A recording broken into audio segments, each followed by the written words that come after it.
नमस्कार, मी संदीप आणि तुम्ही पाहताय एलएस मराठी। पाहुयात काही विशेष घडामोडी। विकास लवांडेंच्या प्रकरणात न्यायालयात खोटी माहिती, प्रशांत आंबी प्रकरणात पुरावे असतानाही दिरंगाई, रोहित पवारांचं ट्विट, तुळजापुरात अतिक्रमण काढण्यावरून 2 गटात हाणामारी, नगराध्यक्ष विनोद गंगणे आणि वैजनाथ सुरवसे यांच्यात झाला वाद, लातूरच्या जळकोटमध्ये घरगुती गॅस सिलेंडरसाठी नागरिकांच्या तासनतास लांब रांगा, कडक उन्हात ग्राहक हैराण, रांगेत उभी असलेली महिला चक्कर येऊन पडली, नागरिकांकडून संताप व्यक्त। नंदुरबारच्या पेट्रोल पंपावर कर्मचारी ग्राहकांमध्ये तुफान हाणामारी, कॅश पेमेंटच्या किरकोळ वादातून सुरू झाला वाद, सोशल मीडियावर व्हिडिओ व्हायरल। देवाडीजवळ खासगी ट्रॅव्हल्सची ट्रॅक्टरला पाठीमागून भीषण धडक, महिला गंभीर जखमी, जीवितहानी टळली।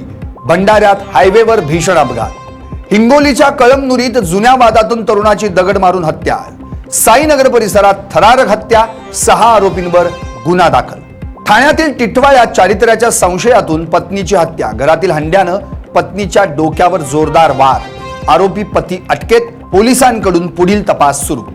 नागपुरात जुन्या वादातून तरुणाची चाकूच्या सहाय्यानं हत्या, नंदनवन परिसरात खळबळ, नागरिकांमध्ये भीतीचं वातावरण। चाकण तळेगाव महामार्गावर मोठा अपघात टळला, खराबवाडीत दुचाकी थेट चारचाकीच्या खाली घुसली, चालक थोडक्यात बचावला, सुदैवानं दुचाकी चालकास कोणतीही दुखापत नाही। मालेगावात अवकाळी पावसाची हजेरी, दिवसभराच्या उकाड्यानंतर शहरी भागात कमालीचा गारवा, ग्रामीण भागात शेतकरी वर्गाचे हाल। आणखी काही विशेष घडामोडींसाठी पाहत रहा एलएस मराठी।